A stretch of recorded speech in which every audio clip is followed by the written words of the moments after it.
જે સોનાના વિદ્યાર્થી મિત્રો, ધોરણ 12 સાયન્સમાં એમસીક્યુ નું વેટેજ તમે જાણો છો? ગુજરાત બોર્ડના 100 માર્ક્સના પેપરમાંથી 50 માર્ક્સના એમસીક્યુ હોય છે તથા 50 માર્ક્સના થિયરી અને દાખલા હોય છે, જ્યારે ગુજકેટ ટોટલી એમસીક્યુ બેઝ હોય છે, એટલે કે 40 માર્ક્સના એમસીક્યુ હોય છે. આમ ગુજરાત બોર્ડના 100 અને ગુજકેટના 40 એટલે કે 140 માર્ક્સમાંથી 90 માર્ક્સ તો ઓનલી એન્ડ ઓનલી એમસીક્યુ ના જ હોય છે. મેરિટ વાઇઝ ગણતરી કરવા જઈએ તો ગુજરાત બોર્ડનું 50% વેટેજ અને ગુજકેટનું 50% વેટેજ, એટલે કે ગુજરાત બોર્ડના 50% વેટેજમાં 25% વેટેજ લીધું એમસીક્યુ, જ્યારે ગુજકેટનું ટોટલી 50% વેટેજ લીધું એમસીક્યુ.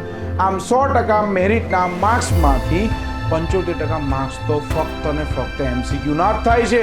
આ પરથી તમને સમજાશે કે એમસીક્યુ નું મહત્વ કેટલું છે. ફિઝિક્સ જેવા અઘરા વિષયમાં જો તમે ગુજરાત બોર્ડમાં એમસીક્યુમાં 40 ઉપર અને ગુજકેટમાં 30 ઉપર મેળવવા માંગતા હો આટલા ઓછા સમયમાં અને ઝડપથી ક્વોલિટી વાળા એમસીક્યુ સોલ્વ કરવા, કઈ રીતે, કયું પ્રકાશન વાપરવું, કઈ બુક વાપરવી, કેટલા નંબર ઓફ એમસીક્યુ વાપરવા, કયા લેવલના એમસીક્યુ સોલ્વ કરવા, તો આ બધા જ પ્રશ્નોનું સોલ્યુશન છે નૈનેશભાઈ બી પટેલ સર્જન એજ્યુકેશન દ્વારા રજૂ થયેલી ફિઝિક્સની એમસીક્યુ સિરીઝ. આ એમસીક્યુ સિરીઝની મદદથી ગત વર્ષ માર્ચ 2024માં ફિઝિક્સ વિષયમાં મેળવેલી સફળતા તમે જોઈ શકો છો. તેમજ ગુજકેટ 2024ની અંદર ફિઝિક્સ જેવા અઘરા વિષયમાં 40માંથી 40 માર્ક્સ મેળવતા વિદ્યાર્થીઓના રિઝલ્ટ પણ તમે જોઈ શકો છો. તો રાહ શું જોઈ રહ્યા છો? આજે જ અમારી એપ્લિકેશનને ડાઉનલોડ કરો, નીચે આપેલી લિંક પર ક્લિક કરો અથવા બાજુમાં આપેલા QR કોડને સ્કેન કરો, એટલે તરત જ અમારી એપ્લિકેશન તમને મળશે.